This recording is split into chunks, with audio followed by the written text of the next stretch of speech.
शर्लिन चोपड़ा और राखी सावंत की लड़ाई आए दिन एक नया मोड़ पकड़ लेती है और ये दोनों हीरोइन मीडिया के सामने आकर एक दूसरे के ऊपर खूब आरोप लगाती हैं। और अब शर्लिन चोपड़ा ने ओरीवाशा की मुंबई पुलिस पर बहुत बड़ा इल्जाम लगा दिया है। शर्लिन चोपड़ा ने कहा कि मुंबई पुलिस के ऊपर कोई दबाव है, इसलिए वो राखी सावंत के खिलाफ कंप्लेंट नहीं लिख रहे। और इस बात को शर्लिन चोपड़ा ने मीडिया के सामने कहा। आप भी जरा शर्लिन चोपड़ा की इस वीडियो को देखिए और बताइए आपको शर्लिन चोपड़ा की ये बात सही लगती है या गलत। अगर आपको हमारी आज की वीडियो अच्छी लगी तो इसको लाइक कीजिए, शेयर कीजिए और हमारे चैनल को कर लीजिए सब्सक्राइब।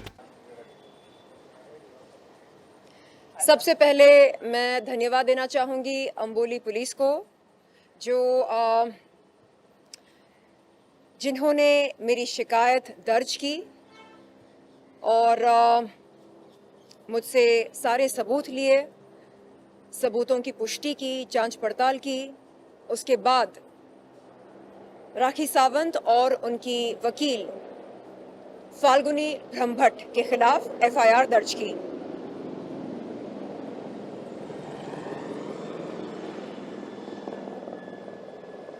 तो मैं धन्यवाद देती हूं अंबोली पुलिस को, जिन्होंने मेरी शिकायत दर्ज की और राखी सावंत और उनकी वकील फाल्गुनी ब्रह्मभट्ट के खिलाफ एफआईआर दर्ज की। अब मैं आपको क्रोनोलॉजी समझाती हूं। क्रोनोलॉजी यानी 1 by 1 इवेंट्स की जो चेन है वो समझाती हूँ। सबसे पहले मैं कहाँ गई? एग्जैक्टली सही जवाब मैं गई थी जुहू पुलिस चौकी। कब? 3 नवंबर के दिन राखी सावंत के खिलाफ शिकायत दर्ज करने। जुहू पुलिस चौकी ने क्या कहा सॉरी मैडम, हम ये शिकायत नहीं ले सकते। मैंने पूछा क्यों? तो कहा कि घटना स्थल उनके जुरिस्डिक्शन में नहीं आता है। घटना स्थल क्या है? Fitness first. ये वो जिम है जिसके बाहर राखी सावंत ने कई इंटरव्यूज के दौरान मेरी अश्लील तस्वीरें, वस्त्रहीन अभद्र वीडियोस मीडिया को साझा किए, पब्लिक प्लेटफॉर्म में दर्शाया। इसके अलावा उन्होंने मेरे लिए कई सारी अभद्र, अश्लील, गंदी, घिनौनी टिप्पणियां की। तो मैंने कहा ओके सर, नो प्रॉब्लम, मुझे क्या करना चाहिए बताइए। उन्होंने कहा आप ओशीवारा पुलिस चौकी जाइए। मैं वहां गई।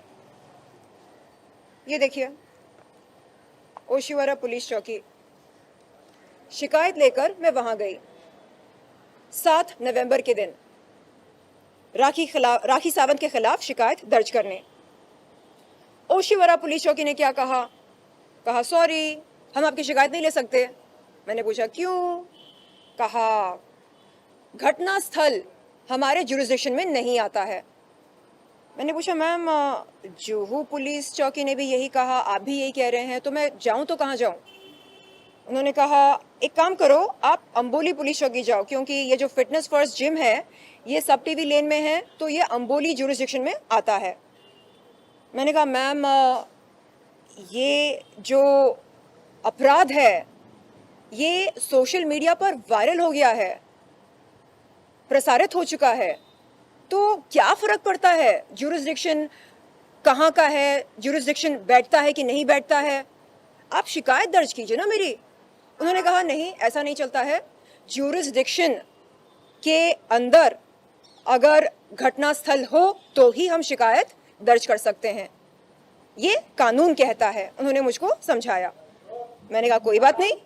तो उस दिन मैं वहाँ से सीधे गई अंबोली पुलिस चौकी पर। तारीख देख सकते हैं 7 नवंबर। तो वहाँ पर मैंने ये शिकायत दर्ज की। मैंने कहा सर, अब आप तो प्लीज़ मत बोलिए कि यहाँ मेरी शिकायत दर्ज नहीं हो सकती, क्योंकि fitness first gym Amboli jurisdiction में आता है, निश्चित रूप से आता है। प्लीज़ सर, मैं थक चुकी हूँ, दर ठोकरें खाकर मैं थक चुकी हूँ, प्लीज़ मेरी शिकायत दर्ज कीजिए। उन्होंने कहा बेशक आपकी शिकायत दर्ज की जाएगी। उसके बाद मुझको अगले दिन बुलाया, बयान लिया, सबूत मांगे मुझसे। मैंने सारे सबूत सोशल मीडिया में से निकाल कर उनको दिए। उन्होंने उन सबूतों की पुष्टि की उसके बाद एफआईआर दर्ज किया राखी सावंत और उनके वकील फाल्गुनी ब्रह्मभट्ट के खिलाफ। उसके बाद क्या होता है, कहानी में ट्विस्ट आती है। और वो ट्विस्ट क्या है, 9 नवंबर की रात को अचानक शर्लिन चोपड़ा के खिलाफ एफआईआर दर्ज होती है। कहां? ओशिवरा पुलिस चौकी में। मैं परेशान, अरे ये क्या हो गया रातों रात, ये कैसे हो गया? तो मेरी समझ के बाहर है ये। जब मैं गई थी वहां पर, ओशिवरा पुलिस चौकी ने क्या कहा, अगर घटना स्थल ज्यूरिसडिक्शन के बाहर हो तो हम शिकायत दर्ज नहीं कर सकते, ये कहा था ना। जब राखी सावंत उसके वकील के साथ गई तो उन्होंने ये बात नहीं रखी उनके सामने। अरे शर्लिन चोपड़ा ने आपके बारे में जो कुछ कहा, कहां कहा? जुहू में कहा ना, तो जाइए जुहू पुलिस चौकी। ऐसा नहीं बोला, ओशिवरा पुलिस चौकी ने ऐसा नहीं कहा राखी सावंत से या उनकी वकील से। तुरंत बगैर सबूतों की पुष्टि किए फटाफट शर्लिन चोपड़ा के खिलाफ आईपीसी 509 की धारा लगा दी। क्यों? क्योंकि वो एक कॉग्निजेबल धारा है। आईपीसी 509 क्या कहता है? अगर कोई इंसान किसी महिला के खिलाफ कोई अभद्र शब्द का प्रयोग करता है या कोई अभद्र हरकत से उस महिला की इज्जत को उछालने की कोशिश करता है, तो उस इंसान पर यह धारा लागू होती है। अब सवाल यह पैदा होता है कि शर्लिन चोपड़ा ने ऐसा क्या बोला राखी सावंत के खिलाफ, या ऐसी कौन सी हरकत की? गंजी बोला, अश्लील बोला, घिनौनी बोला, बदजात बोला, बददिमाग बोला, गेंडी बोला, चर्बी की दुकान बोला। अब आप इन शब्दों पर यदि आईपीसी 509 की धारा लगाना चाह रहे हैं तो देश भर के लोगों को बंद करो जेलों में, क्योंकि आए दिन हम सब आमतौर पर इन शब्दों का प्रयोग करते हैं। अबे ओ गंजी, अबे ओ गेंडी, चल, इस तरह हम बात करते हैं। तो फिर लगाओ, सब पर लगाओ, आईपीसी 509 की धारा सब पर लगाओ।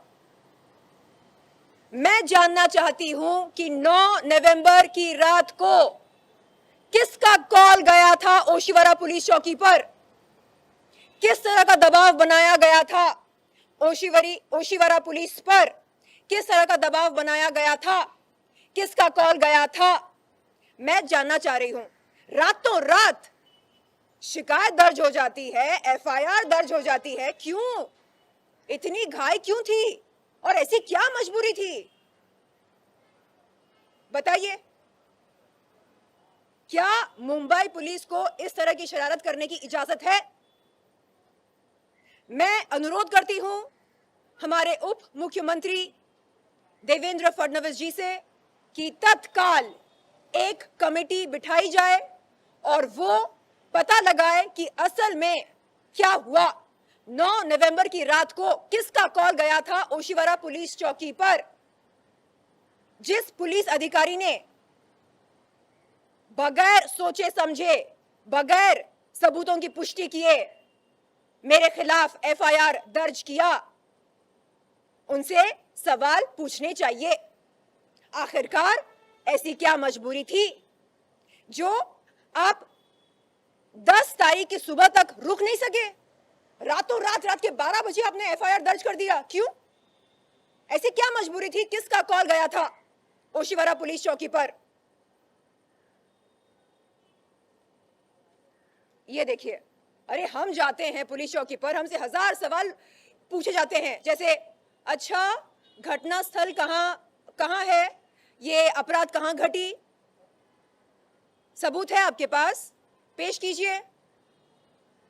सबूतों की पुष्टि होती है, उसके बाद एफआईआर दर्ज होता है। यहां पर क्या हुआ?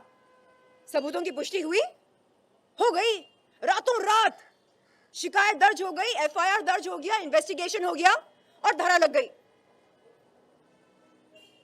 क्या कानून अलग अलग लोगों के लिए अलग होता है? क्या ज्यूरिसडिक्शन का नियम केवल शर्लिन चोपड़ा पर लागू होता है? अगर नहीं तो फिर 9 नवंबर की रात को ओशिवारा पुलिस चौकी पर मेरे खिलाफ जो एफआईआर दर्ज हुई वो क्यों हुई? किसके दबाव के अनुसार हुई? किसके बोलने पर हुई? इन बातों की तहकीकात होनी चाहिए। लोग पूछ रहे हैं, मैम अगर आप जो एक सेलिब्रिटी हैं, आपके साथ ये सब हो सकता है, तो जरा सोचिए एक आम इंसान के साथ क्या कुछ नहीं होता होगा। ये है मेरे एफआईआर की कॉपी, आप देख सकते हैं कौन सी धाराएं लगी हैं। 3 कॉग्निजेबल धाराएं हैं। आईपीसी 354A कॉग्निजेबल है, आईपीसी 509 कॉग्निजेबल है, आईटी एक्ट 67A महाकॉग्निजेबल है। उनके एफआईआर में जो मेरे खिलाफ दर्ज हुई उसमें क्या है? आईपीसी 504, आईपीसी 506, आईपीसी 500, ये तीनों नॉन कॉग्निजेबल हैं। और कॉग्निजेबल धारा बिठाने के लिए जबरदस्ती आईपीसी 509 धारा लगाई गई। मैं कहती हूं, इतनी घाई क्यों थी? जरा पुष्टि कर लेते, जांच पड़ताल कर लेते। अगर आईपीसी 509 की धारा मुझ पर लगती है, आप सबके सामने आज मैं शर्लिन चोपड़ा ये कहती हूं कि मैं अरेस्ट होने को तैयार हूं। लेकिन अगर ये धारा नहीं लगती है तो ओशिवारा पुलिस चौकी बताए मुझे कि क्यों जल्दबाजी में ये एफआईआर दर्ज किया गया मेरे खिलाफ। ऐसी क्या मजबूरी थी? ऐसा क्या दबाव था उन पर? यहां इतने बड़े बड़े धाराएं हैं, आईटी एक्ट 67 जो महाकॉग्निजेबल है, हाँ, लेकिन फिर भी हम चुपचाप बैठे हैं। क्यों? क्योंकि हमें अंबोली पुलिस पर पूरा यकीन है, पूरा विश्वास है। अंबोली पुलिस ने कहा कि देखिए हम जल्दबाजी नहीं करेंगे, कानून के दायरे में रहकर हम आपकी मदद करेंगे, आपको इंसाफ दिलाएंगे। लेकिन आप बोलोगे जल्दी जल्दी अरेस्ट करो, जल्दी जल्दी करो, ऐसे नहीं चलता है। एक प्रक्रिया होती है, उसका पालन करना पड़ता है।